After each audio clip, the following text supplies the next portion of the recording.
Welcome to TV Toastmasters. I'm LizBeth Hale, your host.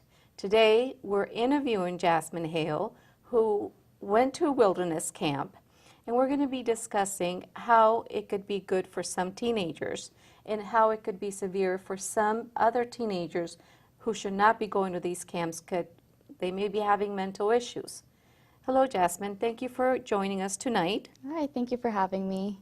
Tell us something a little bit about yourself, Jazmine.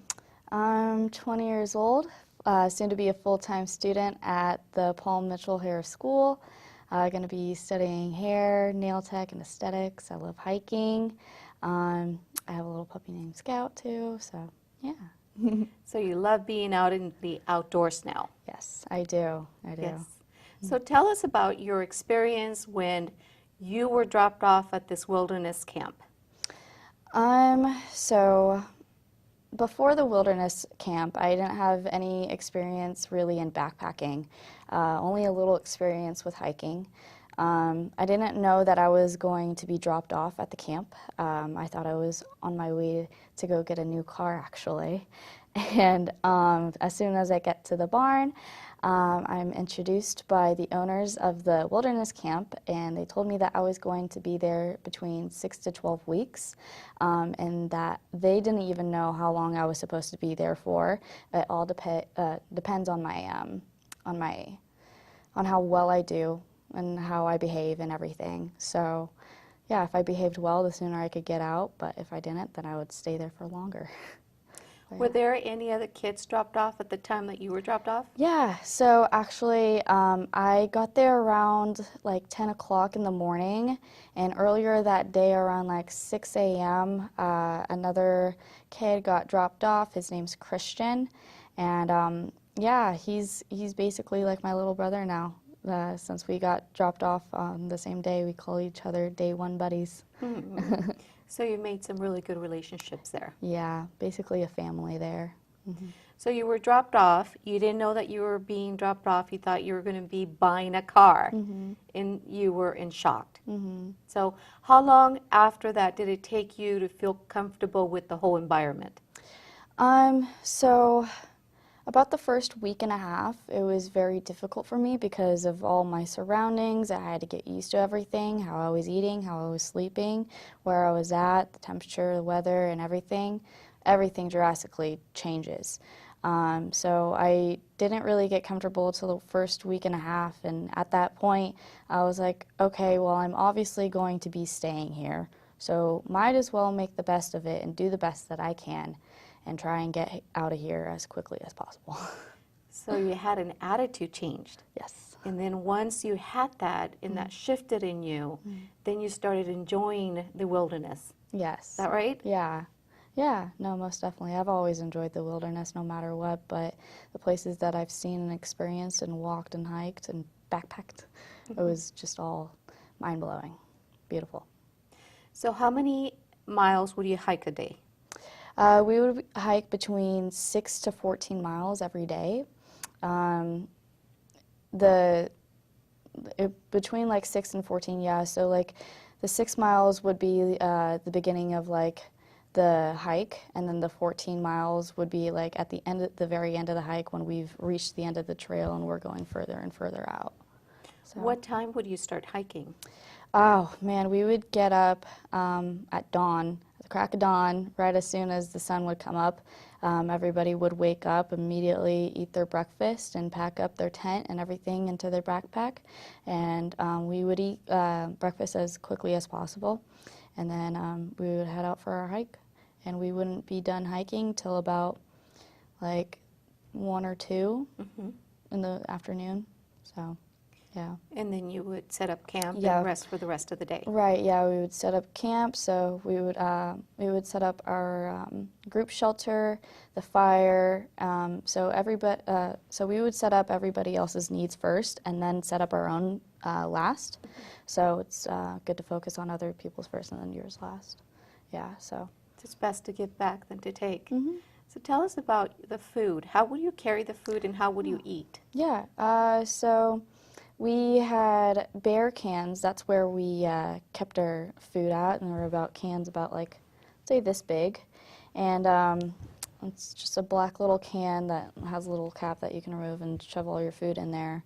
We would eat lots of granola, trail mix, quinoa, peas, noodles. We had some sausage on there that would make last the first couple of days whenever we get out on trail, along with the cheese. But yeah, we had our individual food, and then we also had group food that was divided by everybody else. And those were like the heaviest, so the group food was always the heaviest to carry. So that would just add more weight onto your backpack.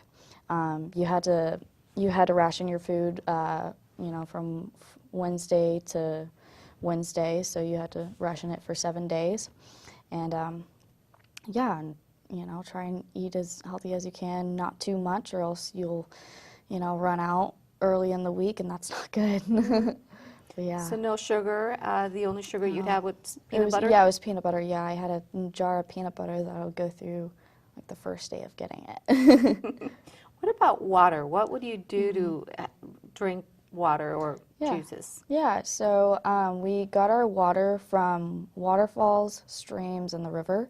Our main source was the river.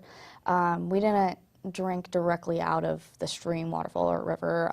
We obviously pumped it, we filtered it, so we had to filter all of our water bottles. We usually had one person filtering all of our water for us, so that person would be there for a good hour or two just pumping water bottles.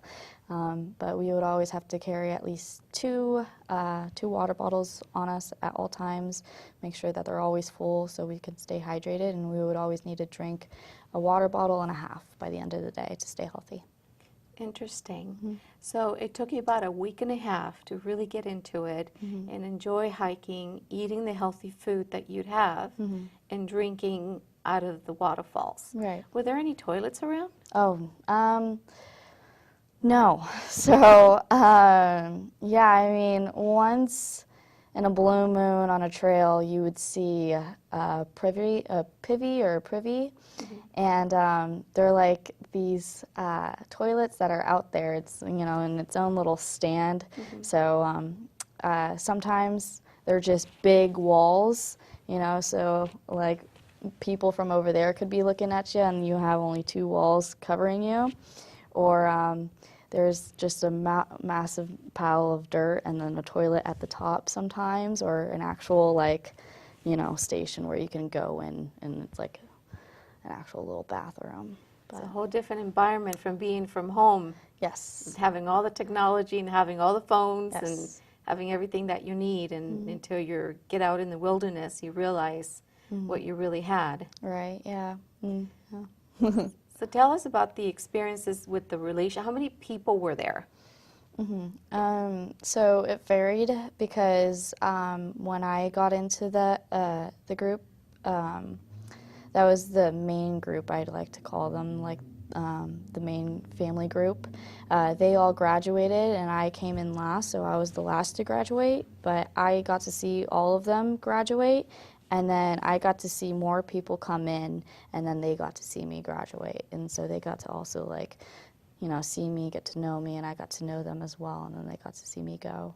So there was between 8 and 10 kids always on trail, sometimes 6, but we would always get more kids each week. What was the age range? It was between 10 and 20. 10 and 20? Yes, and I was 17 when I went in. You were 17. That's a pretty good age. Yeah. Do you think the 10-year-olds should be in there? Well, from my perspective, I didn't think that he needed to be in there. He acted like he was his own little man. The 10-year-old acted like he was this grown 30-year-old man, talking and, showing more action than words and everything, starting fires and making his own food and tortillas. He has the greatest personality. It was really funny. But I didn't see much reason for him to even be in there. He seemed like a really smart kid. So, but I was glad that he was in there and I got to meet him. That's wonderful. So what were the steps for you to graduate out of this program? So there's the individual phase, Then there's group phase, then there's family phase, and then there's mentor phase. So luckily I got to go through all phases pretty quickly, actually. My first phase was the individual phase, and that's where we weren't allowed to talk with anybody else. We had to eat alone. We couldn't talk anything, you know, we had to stay silent, and we had to sleep away from everybody else as well. So as soon as I got out of that phase, all I had to do was just make a fire on my own. And so I built a fire, and after that I got into group phase, and I was the fire chief. Mm-hmm. So I was in the group phase, fire chief, and started making the fire for everybody. And then by my 5th week, I was able to get into family phase, and usually it takes kids 6 to 8 weeks to even get into the family phase, but I was lucky enough to get into it by the 5th phase, or by the 5th week. Mm-hmm. And yeah, so for that challenge, I had to body surf a wave out in the ocean when we were backpacking the coast. And it was like our first sunny day, and it was like maybe the warmest. It was still cold, but it was about to be warm, you know, getting in that season. And yeah, I had a body surf a wave with my day one buddy, Christian, and we both got into family phase at the same time. But after family phase and after getting into all of that, I started becoming the fire chief, the cook, assistant to cook. So I was just very bossy around my cooking and cooking for everybody. I didn't need an assistant. But after that, there was the last phase, and that's if you want to. You don't have to, but you can choose to go into it. And it's called the mentor phase. And the mentor phase lets you come back and mentor other kids if you ever want to come back to the wilderness camp and mentor other kids, you know, and be a guide for them.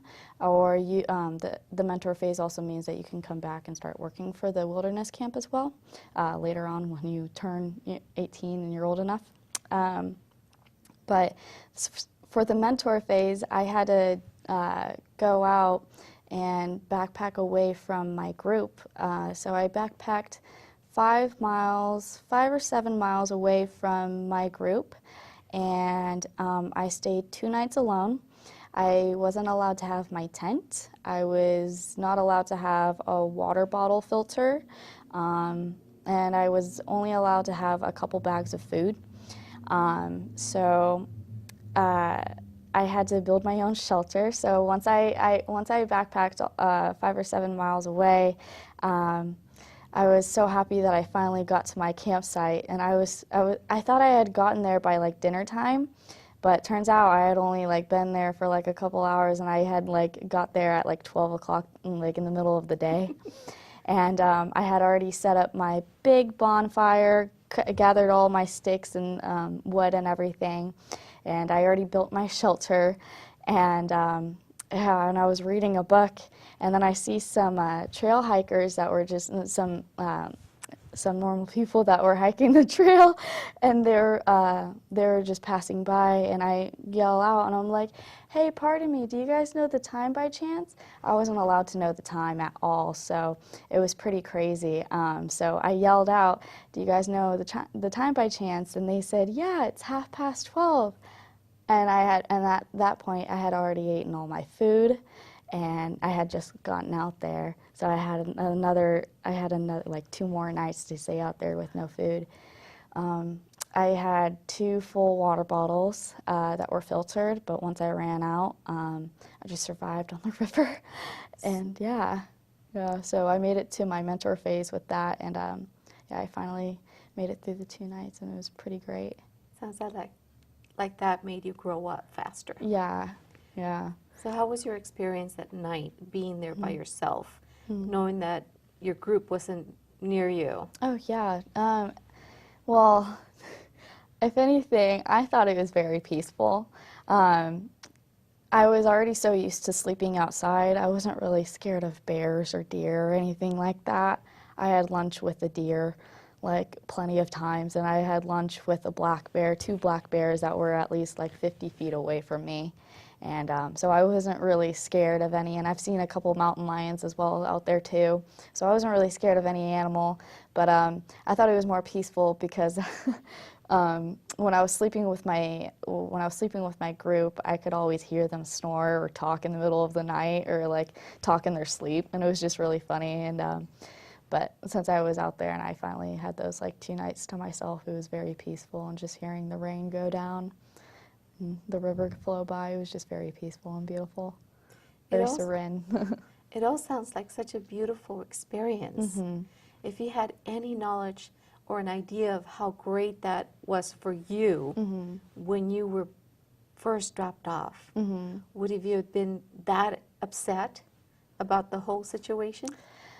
Well,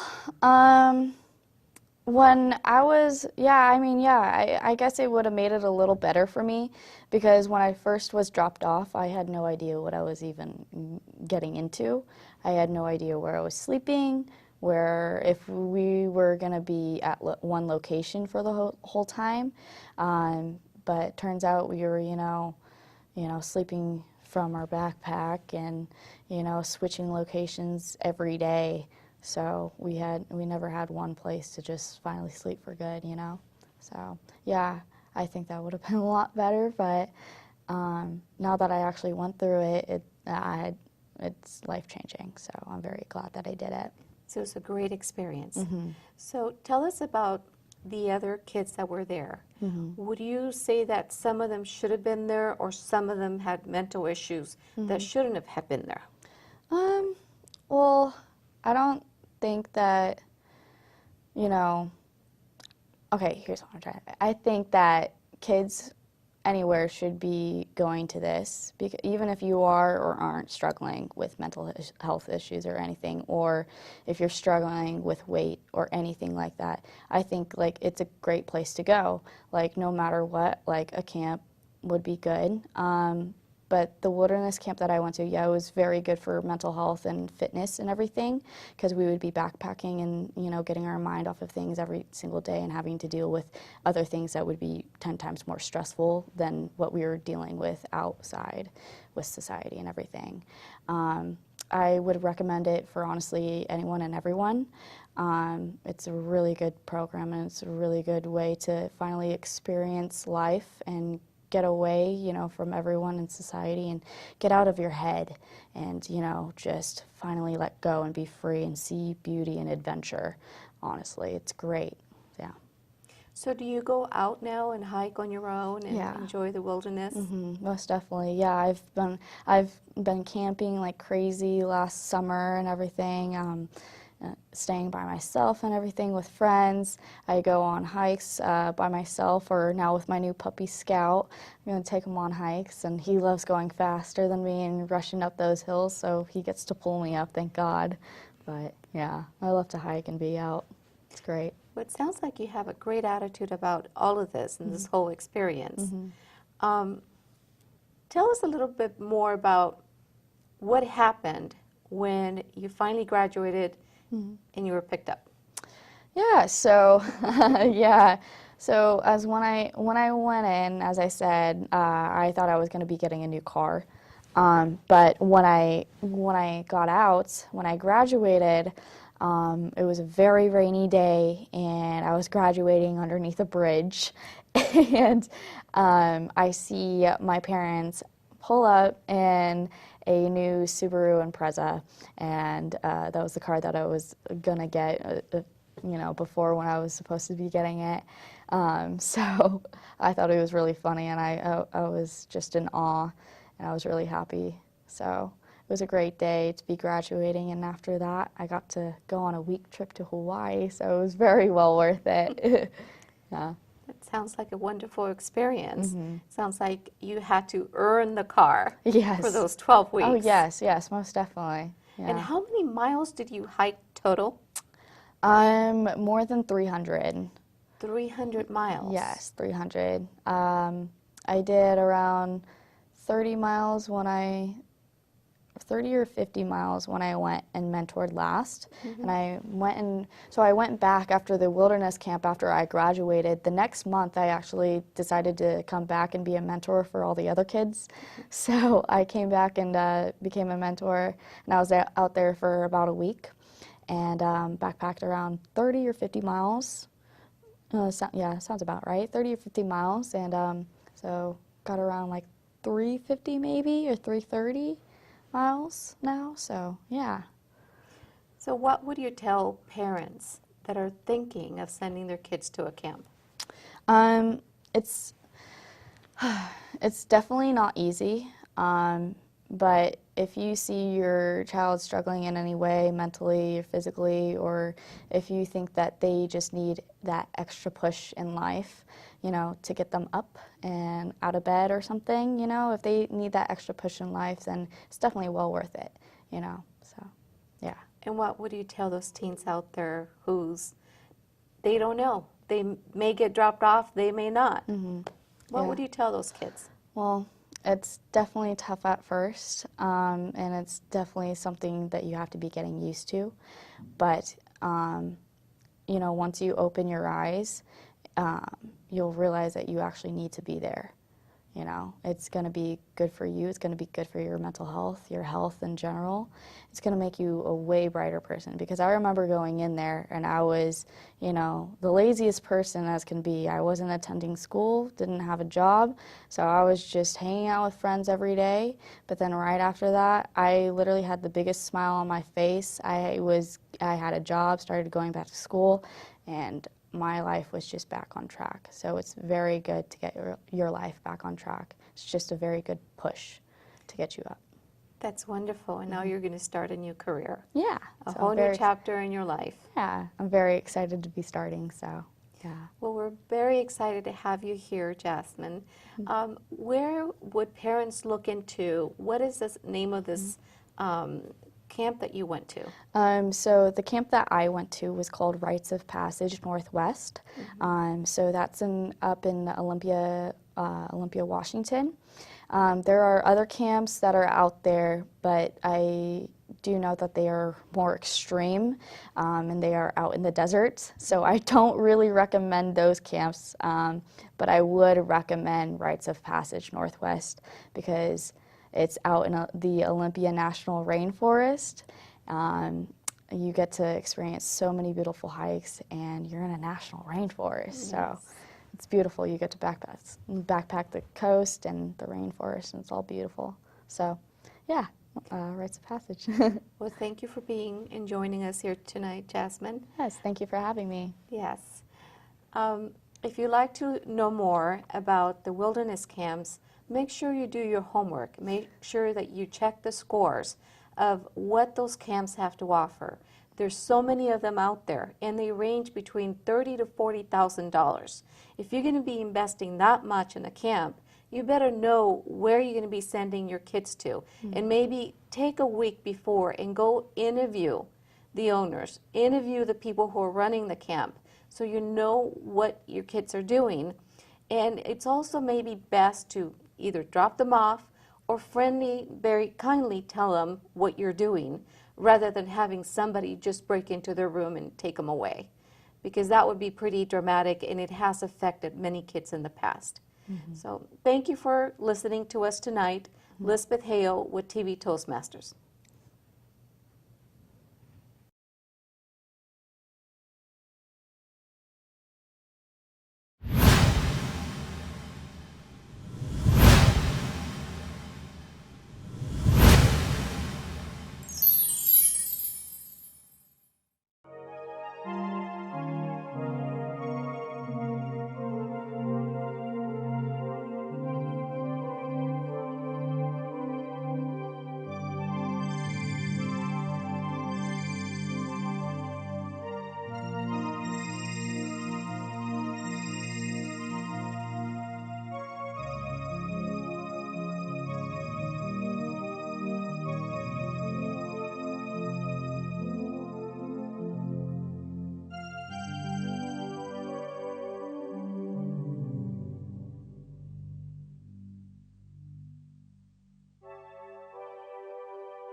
I joined Toastmasters to improve my speaking, listening, communication, and leadership skills. Toastmasters gave me incredible confidence, confidence, great listening skills, poise, great leadership skills, leadership skills, the ability to speak in public, strength, a captive audience, quality feedback from the more experienced Toastmasters. Toastmasters really helped me improve my listening skills. sales skills, opportunities to go to different groups and widen my whole horizon. Toastmasters has given me a more focused me, and I'm a much better listener. Toastmasters is fulfilling. It's a great place to fail your way to success. wonderful way to meet people. networking, strength, It's addictive. It's a club of self-improvement. It's an experience, it's a ride that you won't forget, and you'll enjoy it every step of the way. Toastmasters helped me land a kick-butt job. I sang at one of my table topic speeches, and people liked it and applauded. My business is doing great, and I'm very, very grateful to Toastmasters. It's been a great experience for me. Thank you, Toastmasters. Thank you, Toastmasters. Thank you, Toastmasters, for giving me so much confidence. thank you Toastmasters for everything.